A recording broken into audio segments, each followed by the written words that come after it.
Okay, Assalamualaikum warahmatullahi wabarakatuh. Okey, kali ini kita akan belajar mengenai subtopik 5.3 iaitu mutasi. Jadi yang pertama sekali kita akan tengok jenis mutasi. Jadi yang pertama, mutasi merupakan perubahan yang berlaku secara spontan. Spontan ni maksudnya tiba-tiba, tidak terkawal. Dan rawak sama maksudnya tidak terkawal ataupun tidak ada arahan dia berlaku, tidak mengikut peraturan tertentu pada maklumat genetik dalam jin atau kromosom yang menyebabkan berlakunya perubahan ciri ataupun fenotip. Maksudnya perubahan ini menyebabkan sesuatu ciri berubah dan juga menyebabkan perubahan dari segi fenotipnya. Yang kedua, organisma yang mengalami mutasi dinamakan sebagai organisma mutant.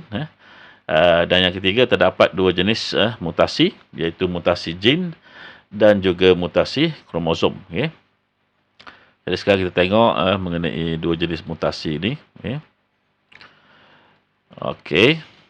Jadi jenis mutasi kita ada dua di sini, dibahagikan pada mutasi jin dan kita ada mutasi kromosom. Jadi kita tengok dahulu untuk mutasi jin. Mutasi jin ini adalah disebabkan oleh perubahan kimia pada struktur jin tersebut. Jadi ini berlaku pada jin. Jadi ini contoh diberikan, kita ada kromosom. Kromosom yang normal di sini. Yang ini mula adalah kromosom mutant. Kalau kita tengok di sini, kromosom yang normal ni pada bahagian atas je kita ada dia berikan kod di sini, contohnya A, B, C. Kemudian di bawah ni D, E, F. Dan ini pula apa yang berlaku di sini pada kromosom mutant, dia cuma ada AC sahaja. Maksudnya B telah pun hilang. Yang D, E, F masih lagi sama. Maksudnya ini sebahagian kromosom telah pun hilang. Keadaan yang kedua, kita ada A, E, D. Sedangkan yang ini A, B, C. Jadi sekarang ni ada A, E, D. E, D datang daripada mana? Datang daripada yang bawah ini. Jadi E, D ni beralih tempat lah. Manakala C pula daripada sini, sebelah sini, pergi kepada sebelah sinilah. Jadi ini menunjukkan keadaan di mana jin disusun semula. Dan keadaan yang ketiga, kita ada ABC sama dengan atas, tapi yang ini kita akan dapat JKL. Tidak ada lagi DEF, tapi kita ada JKL. Ini maksudnya keadaan ini menunjukkan bahawa jin lain telah bergabung dengan kromosom tersebut. Jadi ini tiga keadaan yang boleh berlaku untuk mutasi jin. Dan ini akan menghasilkan jin mutant. Manakala untuk mutasi kromosom pula disebabkan oleh perubahan pada struktur atau bilangan kromosom tersebut, dan ditunjukkan di sini. Ini kita ada bermula daripada sinilah, kita ada 4 kromosom, 1, 2, 3, 4. Di sini berlaku proses penggandaan atau ini bukan penggandaan, dia telah digabungkan pada centroma. Manakala yang ini daripada 4 tadi berlaku pembahagian. Pembahagian ini terbahagi 2. Yang ini kita akan dapat 4 kromosom. Yang ini kita akan dapat 4 lagi. Kemudian berlaku pembahagian yang kedua. Yang ini kita akan dapat diseparuhkan. Di sebelah sini ada 2 kromosom, ini pun 2 kromosom. Dan akhirnya bila terbahagi dengan lengkap, kita akan dapat 2 sel anak dengan setiap satunya mempunyai 2 kromosom. Tapi pembahagian di sebelah sini, kalau kamu perhatikan, pada pembahagian yang ini, daripada 4, kita nak terbahagi kepada 2 sel baru. Didapati di sini, satu sel mempunyai 3 kromosom. Yang ini mempunyai satu kromosom. Jadi ini, bila dia membahagi dengan lengkap, sel anak ini ada 3 kromosom, satu lagi ada 1 kromosom. Maksudnya apa yang berlaku? Berlaku perubahan pada nombor kromosom. Jadi itu yang merujuk kepada mutasi kromosom. Dan ia akan menghasilkan kromosom mutant. Sekarang kita tengok faktor-faktor yang menyebabkan mutasi jin dan juga mutasi kromosom. Yang pertama, mutasi boleh berlaku tanpa sebarang faktor atau sebab yang nyata. Yang kedua, walau bagaimanapun, terdapat faktor-faktor yang boleh meningkatkan kebarangkalian berlakunya mutasi. Jadi faktor yang menyebabkan mutasi dikenali sebagai mutagen. Itu bahan yang menyebabkan berlakunya mutasi. Jadi kita tengok pada jadual 5.6 ini menunjukkan faktor-faktor yang boleh menyebabkan berlakunya mutasi. Jadi kita ada pada kolom sebelah kiri faktor penyebab mutasi atau mutagen. Dan pada kolom sebelah kanan kita ada penerangan dia lah. Jadi yang pertama kita ada sinaran radioaktif. Contohnya sinar X, sinar gamma dan juga sinar ultra ungu. Jadi sinar X, sinar gamma datang daripada bahan radioaktif. Sinar ultra ungu boleh datang daripada cahaya matahari lah. Jadi penerangan dia, sinaran radioaktif yang bertenaga tinggi dan sinar X boleh merosakkan DNA. Sinar gamma dan sinar ultra ungu dalam cahaya matahari dengan keamatan yang tinggi menyebabkan mutasi dan boleh mengakibatkan kanser kulit serta kanser lain pada bahagian badan yang lain. Jadi itu penerangan untuk sinaran radioaktif, khasnya sinar X, sinar gamma dan sinar ultra ungu. Okey, yang kedua, bahan kimia seperti karsinogen. Sebenarnya semua bahan kimia yang menyebabkan kanser dinamakan sebagai karsinogen. Jadi contoh lain pun kita ada pesticide, dadah, formaldehyde ini adalah bahan awet, asid nitrous, bahan pengawet, nikotin, ini dalam rokok, benzoalfa-pyrena dan juga benzina. Penerangan dia, bahan kimia tersebut bertindak balas dengan DNA atau merosakkan DNA dan seterusnya menyebabkan kecacatan pada genetik. Seterusnya kita ada perubahan persetaraan semula jadi. Ini adalah perubahan persetaraan boleh menyebabkan organisma berevolusi melalui mutasi dan menghasilkan spesies baru yang lebih berdaya tahan terhadap persekitaran yang lasak. Jadi ini pentinglah untuk proses kemandirian. Seterusnya kehamilan pada usia lewat seperti 40 tahun ke atas. Risiko mutasi kromosom ibu meningkat dengan usia. Anak pertama daripada ibu yang berusia 40 tahun ke atas berisiko tinggi menghidap sindrom Down. Jadi biasanya sindrom Down ini berlaku jika kehamilannya pada usia yang lanjut. Seterusnya kita tengok pula penyakit gangguan jin. Jadi penyakit gangguan jin ialah penyakit genetik yang disebabkan oleh jin mutant atau kromosom mutant yang diwariskan daripada ibu bapa kepada anaknya. Jadi jin mutant disebabkan oleh mutasi jin, kromosom mutant disebabkan oleh mutasi kromosom. Yang kedua, gangguan jin yang disebabkan oleh mutasi jin dan mutasi kromosom mempunyai kesan yang serius dan kekal. Jadi penyakit gangguan jin yang disebabkan oleh mutasi jin dan mutasi kromosom kita akan lihat pada rajah 5.14 ni. Yang pertama kita ada untuk penyakit yang disebabkan oleh mutasi jin, kita ada buta warna. Buta warna ni, retina seseorang yang buta warna tidak dapat membezakan antara warna hijau dan warna merah. Maksudnya nampak warna tu mungkin bukan selain daripada itu atau kelabu lah. Seterusnya kita ada anemia sel sabit. Anemia ni adalah keadaan di mana seseorang mengalami kekurangan sel darah merah disebabkan sel darahnya tidak berbentuk seperti normal tapi berbentuk seperti bulan sabit. Kita punya sel darah ni berbentuk kalau tengok daripada atas nampak dia macam sfera lah, atas dan kalau tengok di tepi pun dia ada bentuk khas dia lah, dan bentuk itu mempengaruhi jumlah oksigen yang dibawa oleh sel darah merah. Dan bila berlaku sel sabit ini bentuknya tak normal, maka dia tidak dapat membawa oksigen yang banyak. Jadi ini yang menyebabkan masalah lah kepada pesakit anemia sel sabit. Kemudian kita ada thalassemia. Thalassemia juga melibatkan abnormaliti pada sel darah merah juga, thalassemia. Kemudian kita ada hemofilia. Hemofilia adalah keadaan di mana darah lambat membeku disebabkan kekurangan satu faktor pembeku dinamakan sebagai faktor 8. Kemudian kita ada albino, keadaan di mana sel badan kita tak dapat menghasilkan pigmen warna. Pigmen warna yang ada pada kulit, yang ada pada mata kita, yang ada pada rambut kita dan sebagainya. Itu dapat Jadi kulit nampak putih, sangat putih. Kemudian mata pun tak tahan pada cahaya matahari. Rambut pun jadi perang dan sebagainya lah. Kemudian kita ada mutasi kromosom. Mutasi kromosom boleh menyebabkan yang pertama sindrom Down. Sindrom Down ni dia lebih satu kromosom khas pada kromosom nombor 21. Kemudian kita ada sindrom Turner. Ini adalah masalah pada kromosom seks. Jadi orang yang mengidap sindrom Turner ni dia akan ada 44 autosom tambah dengan 1 X sahaja. Sepatutnya dia ada sama ada XX atau XY. Cuma dia untuk sindrom Down ni dia ada X sahaja. Okey. Maka bila ada X sahaja dia seorang perempuan lah, tapi dia akan mandul dan ada masalah pada segi fizikal dia lah. Okay. Kemudian yang ketiga kita ada sindrom Klinefelter. Jadi untuk Klinefelter ni nombor kromosom dia 44 autosom tambah dengan XXY untuk kromosom seks. Jadi dia terlebih 1X. Jadi oleh kerana dia ada Y maka dia seorang lelaki dan dia juga mandul lah dan juga ada masalah lah pada fizikal lah, dan juga fisiologi dia.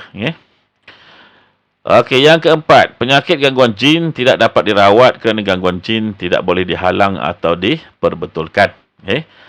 Yang kelima, namun penyakit gangguan jin yang disebabkan oleh mutasi jin boleh dielakkan daripada diwarisi oleh generasi seterusnya. Contohnya, penyakit hemofilia adalah disebabkan oleh jin resesif yang dibawa oleh kromosom X. Biasanya, jin resesif yang menyebabkan masalah penyakit ini, dia akan melekat pada kromosom X atau dinamakan sebagai terangkai seks lah.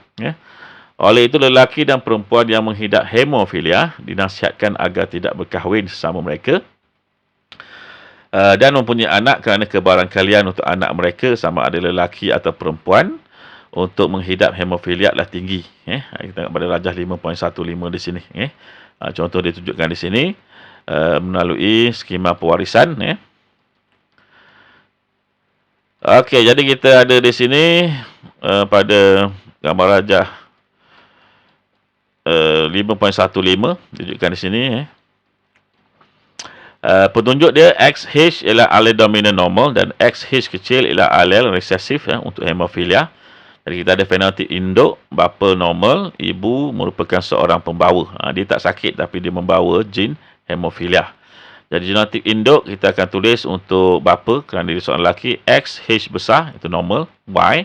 Kena ingat Y tak mainkan peranan sangat, dia hanya menjadikan lelaki seorang lelaki saja.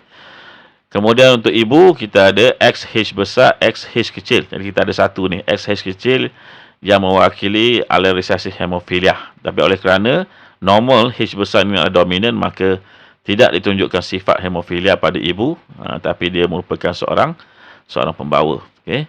Okey, berlaku proses penghasilan gamet, proses meiosis. Okay.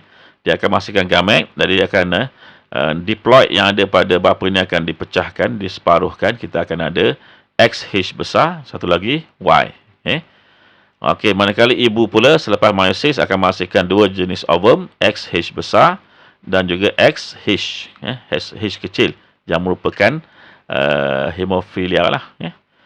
Okey, berlaku persenyawaan. Kemungkinan persenyawaannya kita akan tengok untuk genetik anak. Yang pertama, XH besar yang normal daripada bapa berjumpa dengan XH besar daripada ibu yang juga normal, maka kita akan dapat XH besar, XH besar. Jadi dari segi fenotipnya, ini merupakan seorang perempuan sebab XX. Dan oleh kerana H besar, maka dia adalah perempuan normal. Jadi ini contoh untuk yang terangkai seks lah, sebab dia punya jin yang menyebabkan hemofilia ini melekat pada kromosom X. Okey, kemungkinan yang kedua, XH besar daripada bapa berjumpa dengan XH kecil daripada ibu, maka gabungan dia XH besar, XH, ini seorang perempuan sebab XX, dan dia adalah pembawa, dia bukan pesakit, dia pembawa sahaja. Okey, kemudian Y daripada bapa berjumpa dengan XH besar. Jadi kita akan dapat gabungan genotipnya XH besar Y, maka XY seorang lelaki, H besar maka dia seorang normal. Dan keadaan yang terakhir, Y bertemu dengan XH kecil, maka kita tulis sebagai XH kecil Y. Oleh kerana XY seorang lelaki, H kecil seorang hemofilia. Jadi itu keadaan untuk generasi yang pertama lah. Okey, kita tengok pula generasi keadaan yang kedua. Keadaan yang kedua ini, di mana secara fenotipnya, induknya, bapanya adalah normal, XH besar Y secara genotipnya. Ibu pesakit hemofilia, maka genotipnya XH kecil, XH kecil.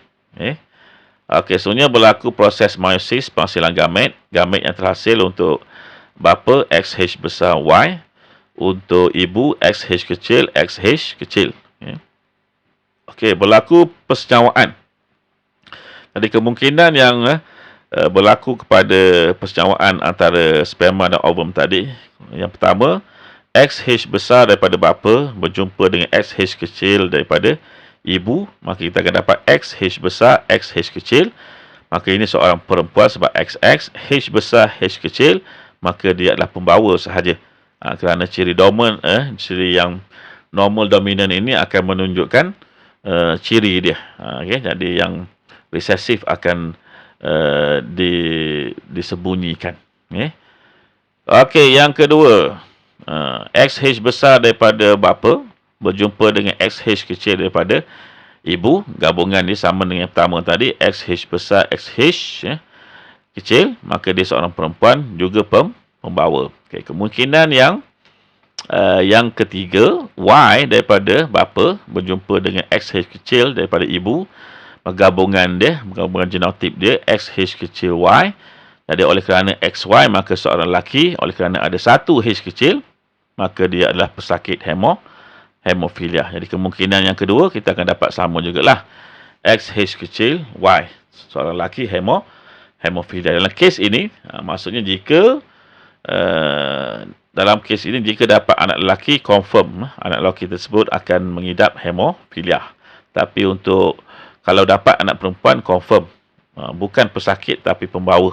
Okay? Dalam kes terangkai seks ini, penyakit genotik terangkai seks ini, lelaki lebih rugilah berbanding dengan perempuan. Jadi peluang untuk lelaki dapat penyakit genetik yang terangkai seks adalah lebih tinggi bagi lelaki berbanding dengan perempuan. Okay? Sekarang kita tengok sedikit penerangan mengenai penyakit telah pun kita bincangkan tadi. Yang pertama kita ada Rajah 5.16 yang tunjukkan bentuk sel darah merah yang tidak sempurna pada pesakit thalassemia. Ini contohnya lah. Okay? Bentuk sel darah merahnya bukanlah berbentuk sfera. Jadi ini keadaan dia. Jadi ini akan mengurangkan kebolehan untuk membawa oksigen dalam badan. Okay? Ini pula adalah bentuk sabit dalam kes anemia sel sabit. Juga menyebabkan kecekapan membawa oksigen berkurangan. Jadi orang yang ada thalassemia ni atau ada anemia ini, dia biasanya mengalami kekurangan oksigen lah. Muka dia pucat, kulit dia pucat, cepat penat, selalu letih dan sebagainya. Disebabkan kekurangan oksigen. Okey, ini untuk sindrom Down dari segi karotipnya. Jadi sindrom Down ni dia khusus, hanya berlaku lebih satu kromosom pada kromosom nombor 21 sahaja. Kalau berlaku bukan pada kromosom nombor 21, maka itu bukan sindrom Down. Okay, ini pula ditunjukkan untuk karyotip. Besarkan sikit. Karyotip sindrom Turner. Kita ada autosom 1 sampai 22 yang normal. Jadi 22 darab 2, 44. Dan untuk kromosom seks cuma ada satu sahaja. Jadi tambah 1, 45 lah dia punya kromosom dia. Jadi itu abnormal. Manusia normal ada 46 kromosom. Okay? Jadi ini adalah sindrom Turner, hanya berlaku kepada kromosom seks. Okay. Yang ini pula kita ada sindrom Klinefelter. Jadi autosom 1 sampai 22. Jadi 22 darab 2, 44. Dan kita ada 3. Kita ada 3 kromosom seks. X, XY. Jadi 44 tambah 3, 47. Jadi itu juga satu abnormal lah. Yang tak normal. Okay? Jadi di sini lebih satu kromosom X. Okay? Jadi ini keadaan yang disebabkan oleh mutasi. Mutasi kromosom. Okay? Okey, seterusnya kita tengok pada jadual 5.7. Yang merujuk kepada penyakit gangguan jin yang disebabkan oleh mutasi jin.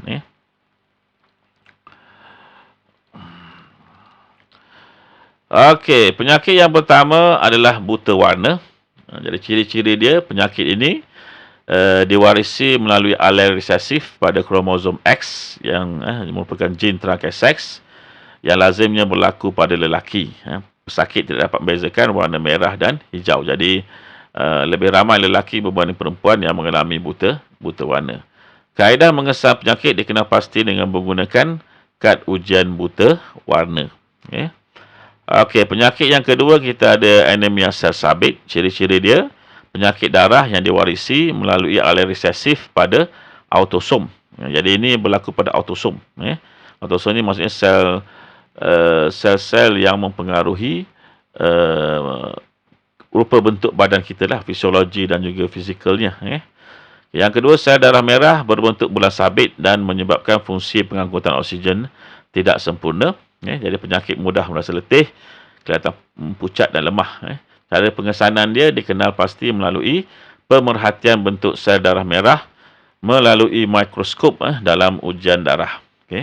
Kemudian hemofilia, penerangan dia penyakit darah yang diwarisi melalui alel resesif pada kromosom X. Jadi ini jadi terangkai seks. Yang kedua, darah pesakit tidak mengandungi faktor pembekuan yang diperlukan untuk pembekuan darah, dinamakan sebagai faktor 8, faktor V111 dalam huruf Roman.